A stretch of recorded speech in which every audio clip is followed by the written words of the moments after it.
Bismillahirrahmanirrahim. Assalamualaikum warahmatullahi wabarakatuh. Alhamdulillah, summa alhamdulillah, wassalatu wassalamu ala rasulillah wa ala alihi wa sahbihi wa mawalah. Wala hawla wala quwata illa billah. Alhamdulillah, bagaimana kabarnya Bapak Ibu semua? Semoga selalu dalam keberkahan, rahmat dan cinta dari Allah Subhanahu wa taala, sehingga hidup Anda penuh dengan keberkahan, penuh dengan kemuliaan, penuh dengan kejayaan, kekayaan dan keberkahan berlimpah ruah ke dalam kehidupan Anda. Baik Bapak Ibu, pada kesempatan kali ini saya ingin menyampaikan materi tentang definisi dunia. Kenapa materi ini penting? Karena banyak yang mengejar dunia, ya, tapi kemudian akhirnya dia takut kalau seandainya akhiratnya tidak didapatkan. Akhirnya apa yang terjadi, ya, ketika dia pergi ke tempat-tempat kerja, dia diminta untuk mencapai target, kemudian bekerja keras, mengejar dunia, mengejar gaji, mengejar komisi, dan mengejar hal-hal yang nyaman dalam kehidupan dunia. Tapi kemudian ketika dia datang ke masjid, ya, di masjid diminta untuk meninggalkan dunia, fokus pada akhirat dan seterusnya. Sehingga akhirnya terjadi yang namanya kalau bahasa saya koslet, ya Bapak Ibu, ya, kebingungan pada diri umat Islam. Sebenarnya apa yang boleh dan apa yang tidak boleh dikejar dalam kehidupan dunia ini, ya. Seperti misalnya saya mengkhususkan diri membahas tentang materi magnet rezeki. Dan magnet rezeki ini memang saya memotivasi para pembaca saya, ya, atau pendengar saya untuk juga mengejar kehidupan dunia. Tapi kemudian akhirnya ada yang juga mengatakan, kok Pak Nas ngajakin orang ke dunia sih, apa nggak takut nanti di akhirat nanti ditanya oleh Allah Subhanahu wa taala, begitu ya. Terus kemudian banyak orang yang mau kaya tapi takut nanti kalau di akhirat kekayaannya malah membuat dia terlambat untuk masuk ke dalam surga Allah Subhanahu wa taala. Dan banyak sekali dalil-dalil yang menyebutkan tentang hinanya dunia. Seperti misalnya ad-dunya sijnul mu'min wa jannatul kafir. Dunia itu adalah penjara bagi orang mukmin dan surga bagi orang kafir, gitu ya. Kemudian ada dalil yang lainnya, demi zat yang menguasai diriku, sesungguhnya dunia itu lebih hina bagi Allah daripada kambing ini bagi pemiliknya. Seandainya dunia itu seimbang di sisi Allah dengan sayap seekor nyamuk, niscaya Allah tidak akan memberikan minum kepada orang kafir dari dunia walaupun seteguk air, begitu. Ada dalil yang lainnya, barang siapa mencintai dunianya, niscaya ia akan membahayakan akhiratnya. Dan barang siapa yang mencintai akhiratnya, niscaya ia akan membahayakan dunianya. Maka utamakanlah apa yang kekal daripada apa yang binasa, begitu. Kemudian ada hadis yang lainnya, ya, yang ini diriwayatkan oleh Abu Dunya dan Al-Baihaqi, hubbud dunya ra'su kullu khati'ah. Cinta dunia adalah pangkal dari setiap kesalahan. Nah, bahasan-bahasan seperti ini, dalil-dalil yang seperti ini yang akhirnya membuat banyak sekali umat Islam yang takut mengejar dunia, gitu ya. Bagaimana tidak? Ya, hukumannya besar sekali di sisi Allah Subhanahu wa taala. Ayatnya di dalam Al-Qur'an itu banyak sekali, ya, ad-dunya mata', ya. Dunia ini adalah perhiasan, permainan, ya, dan seterusnya. Sehingga akhirnya ketika diajak, ya, untuk mengejar dunia, akhirnya banyak sekali yang mengalami ketidakkongruenan, gitu ya, ketidaksinkronan di dalam pikirannya, ya. Nah, Bapak Ibu, maka materi ini penting sekali untuk mendudukkan dunia, ya. Definisi dunia itu apa sebenarnya? Sehingga akhirnya kalau definisi dunianya kita sudah tahu, maka kita sudah mendapatkan gambaran yang jelas. yang mana yang harus dikejar dan yang mana yang harus ditinggalkan, begitu. Misalnya kalau seandainya kita mengatakan kepada anak-anak gitu ya, mereka belum pernah melihat yang namanya macan. Hei, hati-hati sama macan gitu. Hati-hati sama macan. Macan itu bisa menerkam kamu gitu ya. Jadi kita ngomong nih sama anak-anak, hati-hati sama macan karena macan itu bisa menerkam kamu. Lalu kemudian anak-anak ini nggak tahu definisi macan itu seperti apa. Lalu dalam bayangannya, imajinasinya, dia katakan bahwa macan itu adalah seekor yang punya telinga panjang, kemudian dia jalannya lompat-lompat, warnanya putih gitu ya. Lah, kita menganggapnya itu kelinci, tapi bagi si anak ini, itulah macan yang diperingatkan jangan sampai kita mendekatinya. Akhirnya apa yang terjadi? Yang terjadi adalah ketika melihat kelinci gitu ya, dia pikir itu macan sehingga akhirnya dia tinggalkan. Tapi ketika melihat ada binatang yang besar, loreng gitu ya, kuning dengan hitam begitu atau coklat hitam, dia pikir bahwa itu sesuatu yang aman, itu kelinci yang bisa dipermainkan atau dibuat sebagai mainan. Apa yang terjadi ya? Yang terjadi adalah dia malah dimangsa, nih anak dimangsa oleh si macan tersebut. Nah, begitu juga dengan dunia. Karena definisi yang tidak tepat, ya, definisi yang tidak tepat, maka akhirnya sesuatu yang harusnya dikejar malah dijauhi. Sesuatu yang harusnya dijauhi malah dikejar. Karena definisi dunianya ini tidak tepat, ya. Maka apa itu dunia? Saya sering bertanya kepada banyak sekali teman diskusi saya, ya, atau misalnya di dalam masjid, di dalam majelis taklim, saya sering bertanya, ayo siapa yang tahu definisi dunia itu seperti apa? Ternyata banyak yang nggak tahu loh Bapak Ibu. Ketika saya tanyakan apa itu dunia, ada yang bilang dunia itu sementara. Loh, berarti kalau yang sementara itu apa? Mobil sementara, rumah sementara, istri sementara, suami sementara, anak sementara. Berarti itu harus kita jauhi. Ya, kalau itu dunia, maka itu harus kita jauhi. Nah, pertanyaannya, apa benar itu yang harus kita jauhi? Gitu. Masjid sementara, suatu saat nanti akan terjadi kiamat, gitu ya. Ternyata definisi bahwa dunia adalah sementara tidak tepat. Apa itu dunia? Dunia adalah apa yang kita lihat sekarang. Yang kita lihat di mata kita, yang terdengar di telinga kita, gitu ya. Terus kemudian, ya inilah sekarang dunia. Akhirat itu apa? Akhirat adalah sesuatu yang belum terlihat, belum ada. Nanti suatu saat kita akan ke sana. Nah, sementara dalil-dalilnya banyak yang mengatakan bahwa dunia itu harus ditinggalkan. Pertanyaannya, apa benar apa-apa yang sekarang ini kita lihat dan kehidupan kita sekarang ini adalah harus kita tinggalkan seluruhnya? Ternyata tidak. Maka definisi kita tentang dunia ini ya ternyata tidak tepat. Ada juga yang mengatakan dunia itu ya uang, dunia itu kerjaan, dunia itu bisnis, dunia itu pasar gitu. Akhirat itu apa? Akhirat itu masjid, sholat, ibadah, ngaji gitu. Terus kemudian akhirnya dengan definisi seperti ini akhirnya betapa banyaknya umat Islam yang meninggalkan pasar, meninggalkan uang, meninggalkan kerjaan dan akhirnya fokus ke masjid gitu kan. Fokus ke majelis taklim, fokus ke ilmu-ilmu dan seterusnya. Tapi apa yang terjadi? Yang terjadi akhirnya Jakarta gitu kan dikuasai oleh orang-orang yang nggak kenal agama. Ya, kota-kota besar dikuasai oleh orang mereka-mereka yang tidak paham agama. Kenapa? Karena definisi dunia kita adalah seperti itu.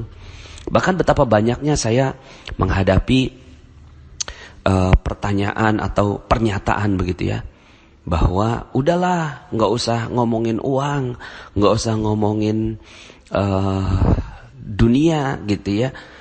Udah masih betapa banyak kitab yang belum kita baca gitu. Nah, sehingga akhirnya dalam definisinya dia bahwa kitab-kitab agama itu adalah akhirat, sementara pekerjaan itu adalah dunia.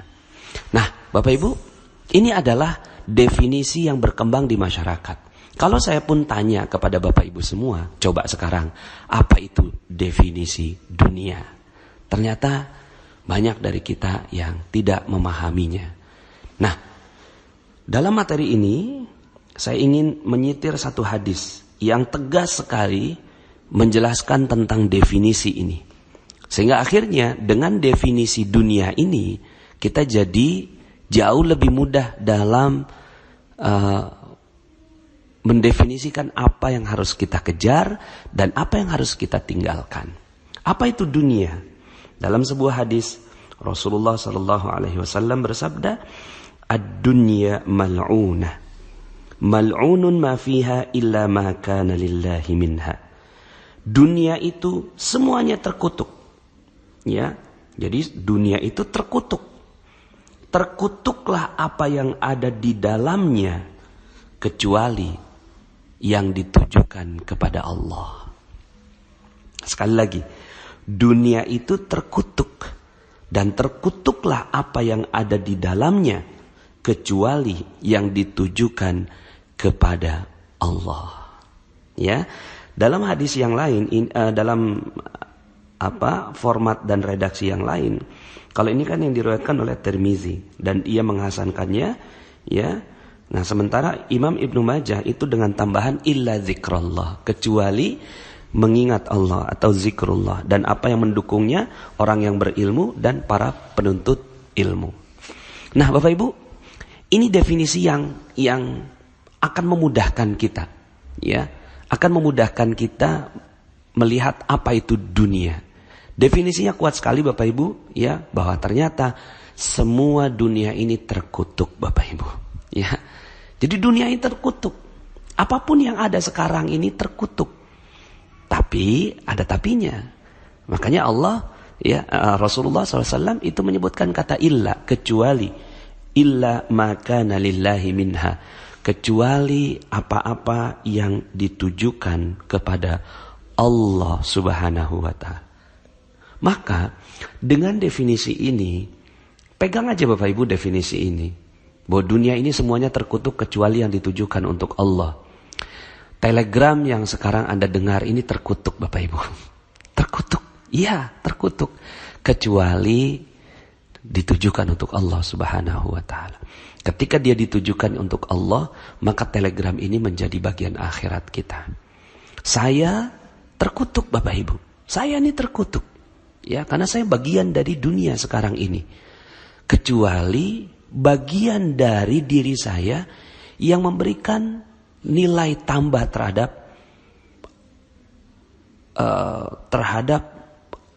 sesuatu yang mengajak kepada Allah Subhanahu wa ta'ala. Maka lisan saya terkutuk Bapak Ibu. Lisan saya terkutuk kecuali lisan yang mengajak kepada Allah Subhanahu wa ta'ala. Mata saya Bapak Ibu terkutuk kecuali mata yang ditujukan untuk Allah Subhanahu wa ta'ala. Waktu saya semuanya terkutuk Bapak Ibu, kecuali waktu yang saya tujukan untuk Allah Subhanahu wa ta'ala. Ya. Kemudian akhirnya dengan definisi ini Bapak Ibu, uang itu terkutuk. Uang itu terkutuk kecuali uang yang ditujukan untuk Allah Subhanahu wa ta'ala. Ya. Uang yang ditujukan untuk Allah apa? Ya, uang yang ditujukan untuk beribadah. Ketika dia makan, maka dia bisa berdiri untuk sholat. Maka uangnya menjadi uang akhirat. Ketika dia makan, lalu kemudian dia bersyukur kepada Allah, rezekinya rezeki yang halal.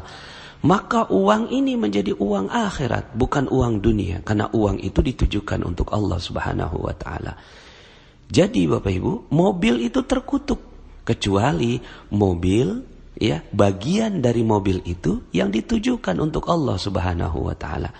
Kalau seandainya kita naik mobil supaya dipuji orang, lihat dong, saya ini hebat bisa beli mobil, maka mobilnya jadi mobil terkutuk Bapak Ibu.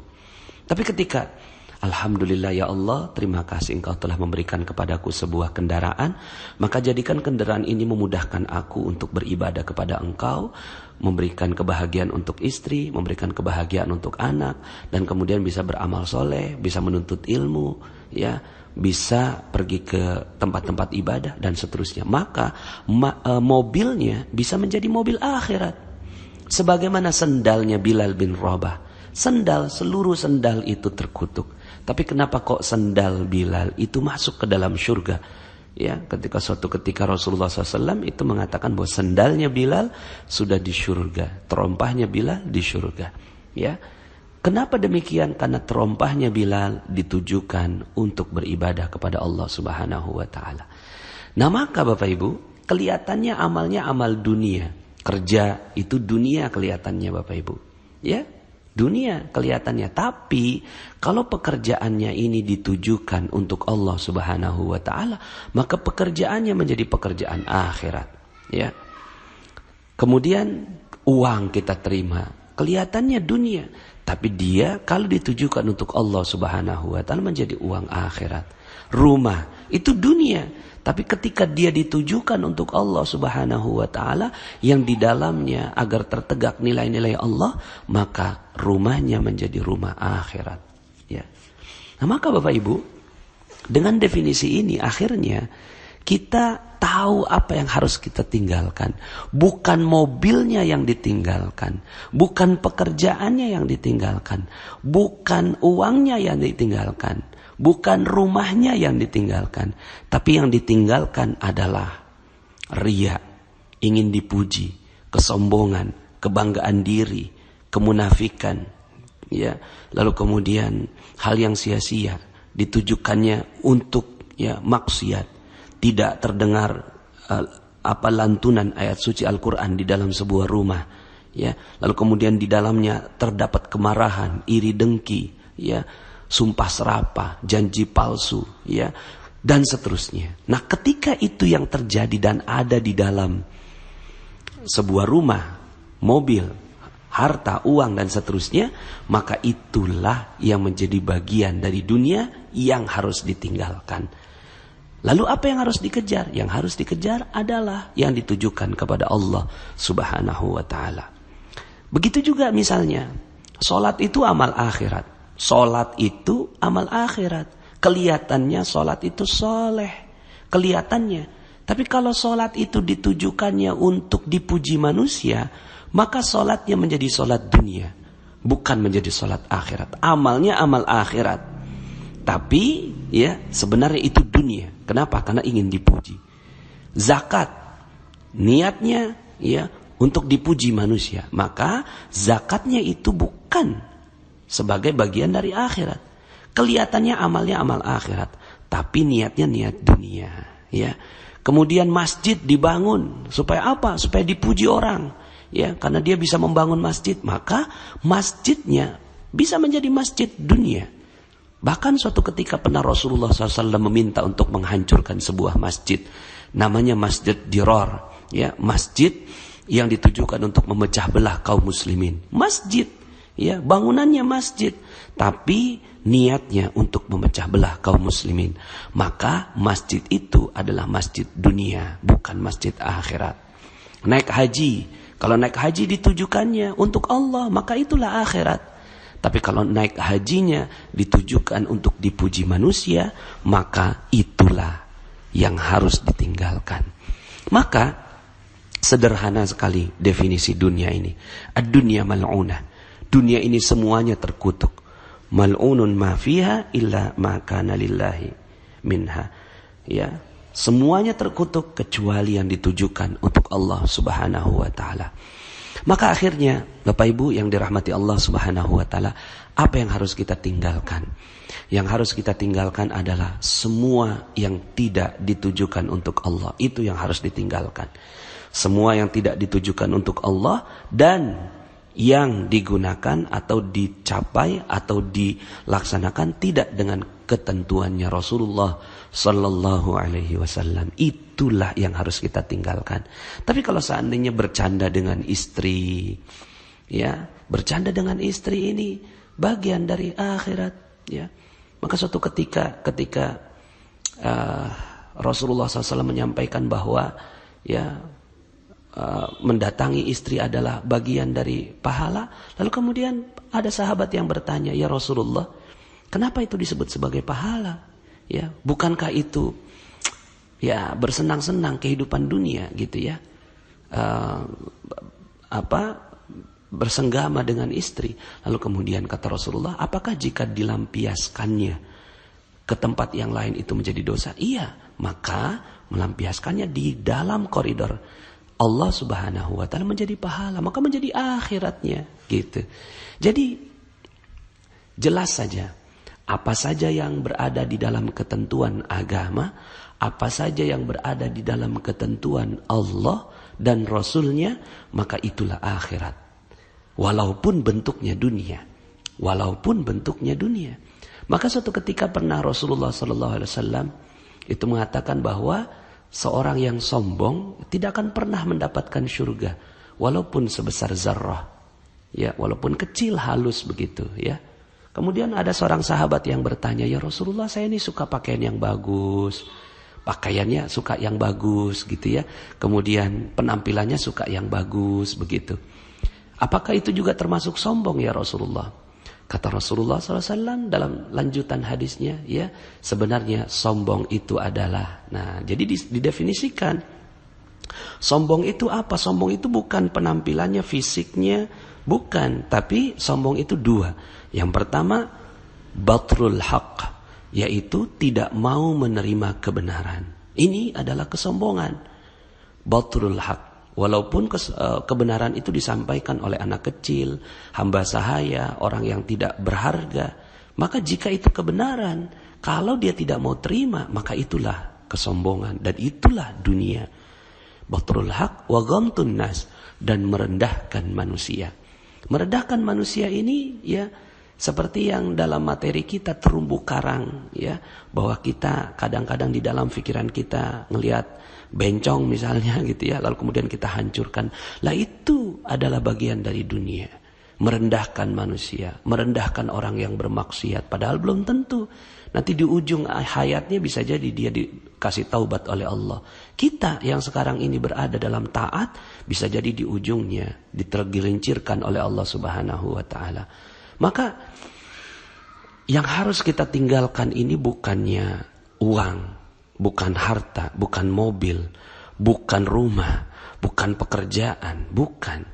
Ya, itu adalah bagian dari dunia yang terkutuk seluruhnya. Tapi, gitu ya, yang harus ditinggalkan adalah yang semua itu ditujukannya untuk selain Allah Subhanahu wa taala. Ya, maka dari sekarang jelas Bapak Ibu, boleh nggak kita punya uang penghasilan 5 miliar per bulan? Boleh sekali, ya. 5 miliar per bulan, boleh sekali. Asalkan, ya, 5 miliarnya ini ditujukan untuk Allah Subhanahu wa taala. Tentunya ditujukan untuk Allah ini bukan berarti 100% disedekahkan, tidak. Itu tingkatan tertinggi, yaitu Abu Bakar Siddiq radhiyallahu an. Ada yang 50%, seperti Umar bin Khattab radhiyallahu an. Nah, yang diminta oleh Allah Subhanahu wa taala 2,5%, itu yang wajib, ya. Tergantung dengan beberapa jenis zakatnya, ya. Minimal banget 2,5% dikeluarkan, dan itu betul-betul dikeluarkan untuk perjuangan Allah Subhanahu wa taala. Selebihnya digunakannya untuk koridor Islam. Memberikan pakaian yang baik buat istri, ya. Bahkan dalam sebuah hadis Rasulullah SAW itu mengatakan 1 dinar, 1 dirham yang diberikan kepada istri, ya, itu jauh lebih baik daripada 1 dinar, 1 dirham yang diberikan kepada fakir miskin. Begitu Bapak Ibu, ya. Sehingga akhirnya apa-apa yang kita tujukan, pakaian istri agar dia menutup auratnya, sendalnya supaya dia bisa berjalan dengan baik ke majelis ta'lim, anak-anak kita diberikan pendidikan yang baik, begitu ya. Makan kita dimulai dengan basmalah, diakhiri dengan alhamdulillah. Maka makanan kita menjadi makanan akhirat, begitu. Walaupun nantinya sebagian menjadi kotoran, gitu ya. Tapi itu sudah menjadi bagian dari akhirat karena ditujukannya untuk Allah, ya. Maka Jelas saja Bapak Ibu bahwa apapun semua tercela kecuali yang ditujukan untuk Allah. Ya, jadi jangan sampai akhirnya kita merasa bahwa pekerjaan ini hina. Yang mulia itu adalah di masjid, padahal di masjid supaya dipuji orang. Tetap aja di masjid akhirnya ya. Kalau dia dipuji orang, itulah masjid dunia. Salatnya untuk salat dunia, gitu ya. Jadi jelas saja Bapak Ibu, mungkin kalau seandainya Bapak Ibu membaca buku saya, di buku itu ya ada di positive motivation, bab keempat. Bab keempat yang termasuk dunia adalah negative motivation. -1, -2, -3 sampai -8. Inilah dunia. Jadi dunia adalah ya segala motif-motif yang ditujukan bukan untuk Allah. Sementara yang akhirat adalah yang positive motivation. +1, +2, +3 sampai +8. Ini adalah motif-motif akhirat. Maka Bapak Ibu, yuk sama-sama kita berfastabiqul khairat. Kita berlomba-lomba dalam kehidupan dunia, ya. Berlomba-lomba dalam kehidupan dunia. Berlomba-lomba apa? Berlomba-lomba untuk bahagiakan dan muliakan orang lain dengan semata-mata untuk ya dipuji oleh Allah Subhanahu wa taala. Enggak perlu pujian manusia. Kita perlunya pujian Allah, ya. Kemudian kita berfastabiqul khairat untuk apa? Kita berlomba-lomba untuk mengisi kehidupan dunia ini. Yuk sama-sama kita berbisnis gitu ya. Kita berusaha, kita bekerja, tapi semuanya dengan rezeki yang halal, dengan koridor-koridor yang halal, koridor-koridor yang diizinkan oleh Allah Subhanahu wa taala, koridor-koridor yang ditujukan untuk Allah Subhanahu wa taala. Kalau sudah seperti ini, maka dunia Anda bisa menjadi dunia, bisa menjadi akhirat Anda, ya. Dunia yang secara fisik ini ya, itu insya Allah bisa ketemu lagi di akhirat, ya. Rumahnya nanti bisa ketemu lagi, walaupun rumah yang sekarang tipe 120 misalnya ya, atau tipe 36 gitu ya. Nanti di akhirat ya ketemu lagi, cuma Masya Allah ya, itu cuma jadi ya, cuma jadi debu gitu ya di surga. Karena bangunan yang Allah berikan di surga itu jauh-jauh lebih mulia dibandingkan dengan rumah yang sekarang kita tempati. Mobil kita insya Allah nyampe ke akhirat gitu ya, nyampe, cuma nanti jadi museum aja Bapak Ibu ya. Cuma kelihatan jadi kayak mainan gitu ya, kayak apa, mobil mainan nanti di surga, karena kita udah pakai buruk Bapak Ibu ya.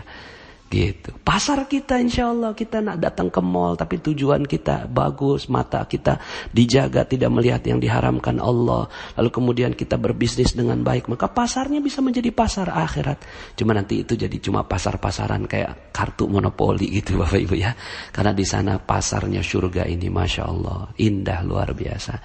Jadi Bapak Ibu, yuk sama-sama kita berlomba. Saya berlomba dengan Bapak Ibu semua. Berlomba untuk apa? Berlomba untuk memurnikan segala yang kita lakukan di dunia ini hanya untuk Allah. Karena kalau tidak seperti itu, maka itulah dunia. Itulah dunia yang dikutuk oleh Allah Subhanahu wa taala. Jadi jelas Bapak Ibu, apa itu definisi dunia? Definisi dunia adalah semua yang ada di dunia ini terkutuk kecuali yang ditujukan untuk Allah, yang dicapai dengan cara Allah. Itulah yang bisa selamat Bapak Ibu ya. Sekali lagi, dunia ini semua terkutuk. Telegram ini terkutuk, masjid ini terkutuk Bapak Ibu, rumah terkutuk ya. Kemudian masjid terkutuk, maksud saya dalam tanda petik Bapak Ibu ya, kalau masjidnya tidak ditujukan untuk Allah Subhanahu wa taala ya. Bukan berarti ya masjid itu terkutuk, tidak. Kalau masjidnya itu ditujukan untuk Allah, dan rata-rata memang masjid ditujukannya untuk Allah ya. Cuma ada sedikit saja ya, seperti Masjid Dirar yang dihancurkan oleh Rasulullah sallallahu alaihi wasallam. Nah, ini yang menjadi masjid yang dikutuk oleh Allah Subhanahu wa taala. Nah, kebanyakannya pasar lebih banyak terkutuknya begitu. Karena lebih banyak iblisnya, lebih banyak syaitannya, lebih banyak godaannya. Disitulah ujian kita. Tapi kalau di masjid cenderungnya gitu ya, cenderungnya ini jauh lebih banyak malaikatnya dibandingkan dengan di pasar. Tapi yuk sama-sama ya, yang harus kita tinggalkan apa? Niat-niat yang tidak baik dan cara-cara yang tidak sesuai dengan caranya Rasulullah sallallahu alaihi wasallam. Itulah dunia. Demikian Bapak Ibu, mudah-mudahan kita bisa jauh lebih clear lagi apa yang harus kita kejar, ya. Jadi duit nggak apa-apa Bapak Ibu dikejar, asalkan duitnya ditujukannya untuk Allah, dengan cara Allah, dimakan dengan cara yang halal, ya, diberikan ke tempat-tempat yang halal, begitu Bapak Ibu, ya. Itu adalah bagian dari agama juga. Jadi ya, agama bukannya nggak ngomongin uang, agama bicarakan uang, tapi uang yang akhirnya masuk dalam koridor agama. Terima kasih, mohon maaf atas segala kekurangan. Ya, saya Nasrullah, sampai jumpa dalam audio-audio berikutnya. Assalamualaikum warahmatullahi wabarakatuh.